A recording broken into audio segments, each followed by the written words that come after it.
ये पूरा कर दो ये प्लेटफार्म बन जाओ आगे तो ये डाल और एक रेम टाइप बना देना, कोई व्हील चेयर पे कोई आना चाहिए, कोई सीटिंग नहीं, बीच में पाइप लगा दे चाहिए कि आया खड़े हो जो पकड़ी थी तो कैसे ठीक है बना साधु मुझे आना लोग आने तो पुराना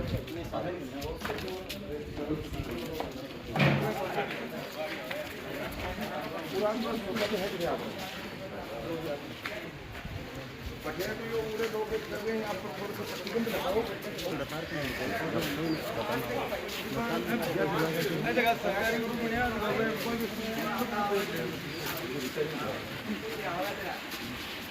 तो और वो बढ़िया है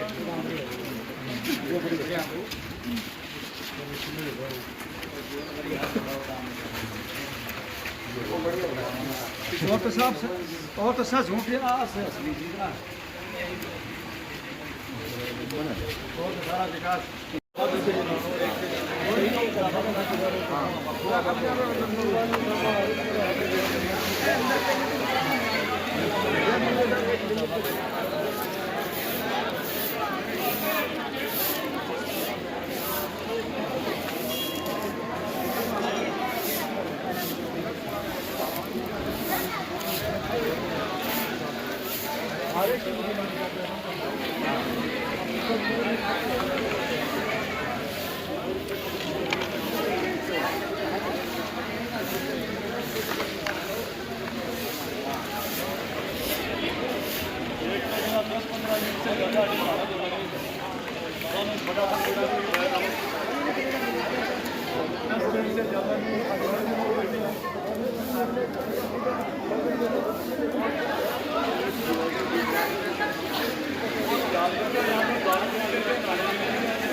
टिप्पो काट दे, आज मंगलवार है बालाजी को। जो काल यो रास्तों में बंद हो वो निकलन को है ना, ये आने को अब देखो सुनो, जो आवे का पानी आवे कुंड को जो पानी आएगा नहीं बिल्कुल वो है जरा के मतलब छेड़छाड़ के सामने। अब लेकिन यह चीज़ है ना, पूरे एक बटो कचरा पत्र है और तुरंत निकलना चाहिए। अभी तो बात ले अपना सुविधा क्यों क्या वो बालेश्वर का ये रास्ता का चालू रहेगा ना एंट्री के लिए, ये है एंट्री के लिए कोई निकलता नहीं। अगर ये चालू रहेगा नहीं कुछ हिसाब से करेगा, ये रेड रहती है इसलिए ये काम है। आने जाने का ऐसे घूम के होता है ना, तो लेकिन आप आगे तो पीछे डालोगे भैया इधर से रेगुलरली इधर से आप एंट्री इधर से वहीं से इधर नहीं हो इधर से मोटे मोटे एक्शन लगा दो तो यही मत पब्लिक में हाथ आने पर पांच आदमी है सीधे साथ में आदत में इनको देखो नोट कर लो कौन है बिजली का जमीन कौन है ये दायित्व साहब उसको फोन में जाओ एक बार हां वो देख लो ये ऊपर निकल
ध्यान दिया करो भैया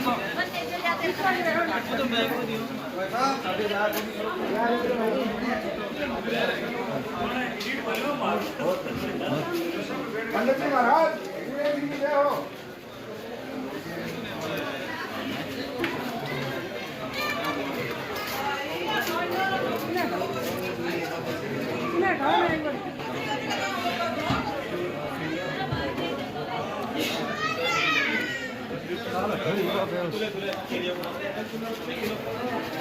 अच्छा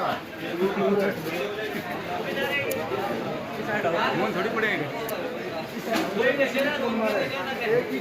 सफाई थोड़ी मिट्टी मिट्टी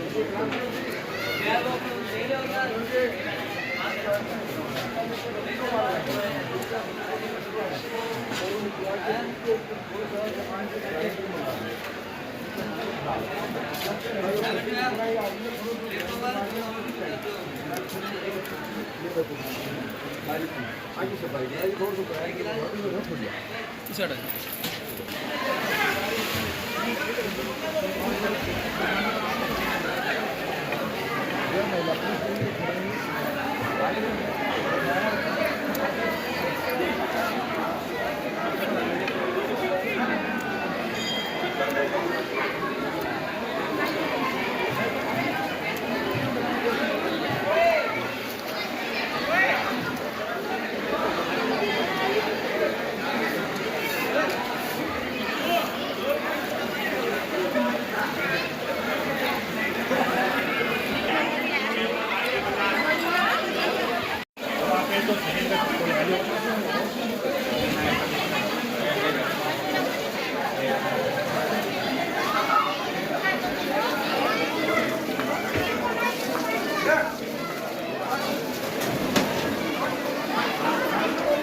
मैं आपको ये बताना चाहता हूँ कि आप जो बात कर रहे हो कि नेता चुनाव के टाइम आते हैं फिर ऐसा नहीं होता है। तो 2008 से पहले लोहारगढ़ की क्या स्थिति थी और आज वर्तमान विधायक महोदय के द्वारा कराए गए जो विकास के काम है आप सबके सामने मुझे बताने की आवश्यकता नहीं है, सबको पता है। दूसरी बात मैं आपको ये बता दूं कि जैसे पिछली बार मेले से पहले प्रधान पद संभालने के बाद हमने पहली बार सरपंच जी भी मौजूद थे, जिला हेडक्वार्टर पे मीटिंग हुई मेले को लेके, तो हमने पहली बार शुरुआत की कि जिला कलेक्टर और एसपी को हमने निमंत्रण दिया कि आप जो पंचायत समिति लेवल पे हर बार मीटिंग होती थी वो लोहारगल में जाके पंचायत स्तर पे मीटिंग होनी चाहिए ताकि आपको एक एक चीज़ का नॉलेज हो। और आप देखिए कि पिछली बार सभी चाहे कलेक्टर एसपी साहब और हमारे सारे अधिकारीगण नेतागण यहाँ आए, मीटिंग ली और एक एक पॉइंट पे जाके देखा और इतना शानदार हमारे यहाँ लोहागढ़ धाम का मेले का और परिक्रमा का जो आयोजन हुआ शानदार हुआ और किसी भी प्रकार की कोई अप्रिय घटना नहीं हुई। कल की भी जो आप बात कर रहे हो, सोमवती अमावस्या थी, सावन का महीना है, लोगों को उम्मीद से सब यहाँ के हमारे बुजुर्ग कह रहे हैं कि पहली बार इतनी संख्या में श्रद्धालु पहुँचे, फिर भी क्योंकि हमारे ऊपर सभी लोगों पे यहाँ ईश्वर की हमेशा कृपा बनी रहती है, किसी भी प्रकार की कोई अप्रिय घटना नहीं हुई। इस बात को ध्यान में रखते हुए, क्योंकि मेले में अभी समय है, लेकिन श्रद्धालुओं की आवक देखते हुए आज हमने इमीडिएट पंचायत समिति स्तर पे सूचना जो मेरे पता चला, हमने मीटिंग का आयोजन पंचायत पे बुला लिया। हमारे बीडीओ और हमारे एसएचओ साहब, पुलिस विभाग के, बिजली विभाग के या तमाम राजस्व के हमारे पटवारी जी, नायब साहब, सभी अधिकारीगण यहाँ पहुँच चुके हैं। एक एक चीज़ पे, एक एक पॉइंट पे हमने जाके देखा है कि कैसे हम श्रद्धालुओं को ज़्यादा से ज़्यादा सुविधा दे सकते हैं। कुछ चीज़ें थी उनके लिए भी आश्वस्त कर दिया गया है कि भविष्य में जो खतरे की संभावना है उनको अभी से दूर करके उनकी प्लानिंग्स अभी से शुरू कर दी जाए ताकि कोई भी अप्रिय घटना हमारे क्षेत्र में नहीं हो। ये आप निश्चित तौर पे मानिए, क्योंकि एक पॉजिटिव सोच के साथ जो पूरी टीम यहाँ काम कर रही है, सबको एक परिवार के साथ लेके चलने की भावना के साथ एक काम कर रही है, न कि वोट की राजनीति यहाँ करने वाला मेरे हिसाब से फिलहाल जो भी जनप्रतिनिधि है वो कोई नहीं है। तो इस विकास की गंगा में किसी भी प्रकार की कोई असुविधा नहीं होने दी जाएगी। बाकी आम जन से एक व्यक्ति से सुझाव लिया गया है, जैसा कि इन्होंने बताया कि पुलिस की जो जिम्मेदारी बनती है, आज जो कर्मचारी ये चाहते थे उनकी ड्यूटी के लिए बोल दिया गया है। 10 पुलिसकर्मी एनी टाइम जब तक 2 महीने तक मेले का ये आयोजन रहेगा यहाँ पे मौजूद रहेंगे। तीसरी बात, डीजे से संबंधित या अवांछित वाहनों से जो परेशानी हो रही है, असामाजिक तत्वों से जो परेशानी है, वो लोकल लोग मिलके और पुलिस प्रशासन के साथ उनके खिलाफ कड़ी कार्रवाई करेंगे। तीसरी बात, सफाई जो सबसे बड़ा मुद्दा है, उसके लिए भी पंचायत को भी लामबंद कर दिया गया है। साथ ही सबने आज हमने एक शपथ भी ली है कि प्रत्येक व्यक्ति अपनी जिम्मेदारी समझते हुए अपने घर के सामने, अपनी दुकान के सामने एक कचरा पात्र रखेगा, स्वयं दिन में 3 बार अपने अपने परिसर के सामने की सफाई करेगा, क्योंकि सबके सहयोग के बगैर इतना बड़ा आयोजन आप सबको पता है कोई भी अकेला व्यक्ति नहीं कर सकता। तो ये सारी चीज़ें जागरूक युवा कार्यकर्ताओं के साथ आज हमने मीटिंग ली है। आसपास की पंचायतों के सभी हमारे सरपंचगण यहाँ मौजूद हैं और एक विश्वास के साथ ये काम किया गया है। जो जो समस्या बताई गई है, मौके पे बैठ के हमने इनके निदान के लिए तुरंत बोल दिया है और आने वाले 7 दिन के बाद फिर मैं इस बात को चेक करूँगा कि उन कामों को क्या क्या काम हुआ है। कचरे की बड़ी समस्या के लिए आपको एक और बता दूँ कि एक कचरा प्लांट के निस्तारण के लिए हमने एक यहाँ पे प्लांट लगाया है, जो पूरे ज़िले में एकमात्र अपने यहाँ चिराना पंचायत में लगाया गया है, जिसका भूमि पूजन हो सकता है आने वाले 5-7 दिन में हम लोग कर दें। उसकी टीएस कल पंचायत समिति से जारी हो जाएगी। लगभग 16.5 लाख रुपए की लागत से वो प्लांट लगेगा।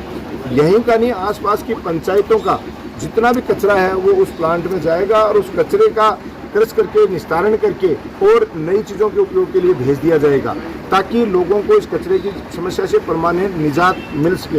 ये आपकी नवलगढ़ पंचायत समिति का अपना में एक बहुत बड़ा नवाचार है जो शीघ्र शुरू होने वाला है। महिलाओं की सुरक्षा के लिए क्या क्या व्यवस्था की है? महिलाओं की सुरक्षा के लिए आपको बता दिया, जो मेले के टाइम व्यवस्था करते हैं वो आज हमने 2 महीने के लिए लगातार पुलिस प्रशासन ने 4 चौबंद व्यवस्था कर दी है। इसमें महिला पुलिसकर्मी भी हैं और यहाँ के हमारे जागरूक युवा कार्यकर्ताओं ने भी जिम्मेदारी ली है। हम भी पुलिस प्रशासन के साथ लेके व्यवस्था करेंगे। दूसरी अभी मीटिंग चल रही है कि लोगों का आरोप है कि कई लोग अवांछित लोग हैं जो एक सीमा से आगे आ जाते हैं। तो इस तरीके की, जैसे डीजे को एक सीमा तक रोका जाएगा, इसी तरीके से जैसे भिक्षावृत्ति करने वाले या कोई लोग हैं जिन पर इस तरीके का आरोप लगाए जा रहे हैं, उनका भी एक हम पॉइंट तय करने जा रहे हैं कि जो हमारे श्रद्धालु हैं, दानदाता हैं, क्योंकि सब दान देने इस सावन के महीने में सब दान भी पुण्य भी कमाना चाहते हैं। तो ऐसे लोगों के लिए एक जगह, एक सीमा तय की जाए कि वो लोग वहीं तक सीमित रहें, ताकि इस प्रकार की कोई अप्रिय घटना कोई गलत व्यक्ति की जाए तो ऐसे गरीब आदमियों पे कोई आरोप भी नहीं लगे और कोई निर्दोष व्यक्ति भी प्रताड़ित नहीं हो। तो ये रास्ते को लेकर भी आज एक नया एक मिनट रास्ते की अभी बरखंडी के लिए ऊपर जाने वाले रास्ते की बड़ी असुविधा थी, नाले में टूटा फूटा था, कभी भी हादसा होने की संभावना थी। हमने नवलगढ़ पंचायत समिति के जेईएन को और एएन साहब को तुरंत नोट करा दिया है की इसका एस्टीमेट बनवाइए, क्योंकि हम नहीं चाहते हमारे क्षेत्र में किसी भी प्रकार की कोई अप्रिय घटना हो और हमारे लोगों को कोई असुविधा का सामना करना पड़े। उसके लिए बोल दिया गया, जल्द ही उसकी स्वीकृति देकर उसका निर्माण कार्य शुरू करवा दिया जाएगा। सर आज तक आप करें विकास हुआ है, लोहागढ़ जिसे गोलान था आज तक सड़क नहीं बनी है, क्या कारण रहा है इसमें? देखिए, आज जो आप बात कह रहे हो सड़कों के का जो इतना बड़ा लंबा नेटवर्क है, जाल है, लगभग 800 किलोमीटर सड़कें पूरे नवलगढ़ विधानसभा क्षेत्र में बन के तैयार हैं। कुछ के काम चल रहे हैं, कुछ प्रस्तावित हैं। आज अपन भी कोई काम करते हैं, घर में परिवार में काम करते हैं, तो मकान का जिस तरीके से हम निर्माण करते हैं, पहले उसकी नींव बनते हैं, फिर उसका स्ट्रक्चर खड़ा करते हैं, फिर उसके बाद में उसकी हम लिपाई पुताई करते हैं, फिर फ्लोरिंग करते हैं, फिर गेट लगाते हैं, फिर फर्नीचर लगाते हैं। इसी तरीके की विकास के कार्यों का भी एक सिस्टम होता है, क्योंकि काम करने वाले और बजट एक लिमिट में सिस्टम से होता है। लगातार कार्य प्रगति पे है, कार्य कोई रुके नहीं है। जो भी बची हुई सड़कें हैं, काम है, उनके अंडर प्रोसीजर है, सारे काम आने वाले दिनों में वो सब बन के तैयार हो जाएंगे। राजस्थान का एक बड़ा तीर्थ स्थल है, पर्यटन विभाग से बड़ा बजट यहाँ मिलता है, लेकिन धरातल पर देखें तो उस बजट का सही उपयोग शायद मेरे हिसाब से नहीं हो पा रहा। देखिए, ये चीज़ें मैं आपको ये बता रहा हूँ कि सरकार या हमारे जनप्रतिनिधि कोई कसर नहीं छोड़ते हैं। इसके लिए हमें भी जागरूक होना पड़ता है कि विकास का कोई भी काम हो रहा है उसकी गुणवत्ता चेक करना, या जो प्रॉपर समस्या, जैसे आप लोगों ने हमने बैठ के इंटरेक्शन किया, एक चर्चा की, तो क्या क्या समस्याएं हैं। देखो, पक्ष विपक्ष अपनी जगह है, राजनीति अपनी जगह, वोट का काम अपनी जगह है, लेकिन हम सबकी जिम्मेदारी बनती है। लोहारगढ़ धाम किसी एक व्यक्ति विशेष का नहीं, ये सबका है। हमारे सबके, हमारे बुजुर्गों की पीढ़ियों से, सदियों से यहाँ श्रद्धा जुड़ी हुई है, तो उसके लिए हमारा फर्ज बनता है उन बुजुर्गों की, उन पुण्य आत्माओं की आत्मा को शांति मिले और वो ऊपर से आशीर्वाद दें कि हमारे बच्चे जो नीचे रह के आज काम कर रहे हैं वो बढ़िया तरीके से कर रहे हैं। सबकी सोच लोहागढ़ धाम के लिए, मेरा ये मानना, चाहे पक्ष हो विपक्ष हो, पॉजिटिव है, होनी चाहिए। सर अतिक्रमण का मामला हमेशा ये विवादों में रहा है, क्या अतिक्रमण में कोई ऐसी कोई कार्रवाई होगी आने वाले समय में? आप मुझे ये बताइए, जब सबका लोहारगढ़ धाम है, अपना धाम है, अतिक्रमण करने वाले लोग कौन हैं? अपने लोग हैं। मैं तो ये कहता हूँ, अपनी जिम्मेदारी, अपना बुजुर्गों का सम्मान करते हुए हमें समझना चाहिए, जिसने भी अतिक्रमण कर रखा है वो कोई भी व्यक्ति हो सकता है, उसको स्वयं अपनी जिम्मेदारी लेते हुए प्रशासन की जरूरत ही नहीं पड़नी चाहिए, उसको अतिक्रमण हटाना चाहिए और लोहारगढ़ धाम की जो प्रसिद्धि है, लोकप्रियता है, जो आस्था है, उसको बढ़ाने में और सहायक होने का वो काम करना चाहिए। बाकी देखो सर, सबसे बड़ा बात ये है कि ये सबसे बड़ा धार्मिक स्थल है, मगर यहाँ ट्रस्ट नहीं है आज तक। आप जाओ, आप वहाँ जाओ, खाटू श्याम जी जाओ, मगर यहाँ को ट्रस्ट नहीं बनाए। उसको लेकर यहाँ के लोग ट्रस्ट बनाए तो क्या उससे ज़्यादा फायदा होगा, उसके लिए क्या कहेंगे? तो इसके बारे में तो देखो, ट्रस्ट ये तो लोकल चीज़ें हैं, ये तो सही वकील को ये आइडिया दे सकता है। इस मामले में मुझे कोई ज़्यादा जानकारी नहीं है कि ट्रस्ट ये सोसाइटी किस तरीके से क्या बनती है। ये आप अपने लेवल पे, स्वयं के लेवल पे, सरकार के सरकारी स्तर तक के कामकाजों की कोई भी बात हो, आप हमें कह सकते हैं। पर्सनल तौर पर कोई आप लोगों का आदेश हो, वो आप हमें आदेश दे सकते हैं, उसके लिए हम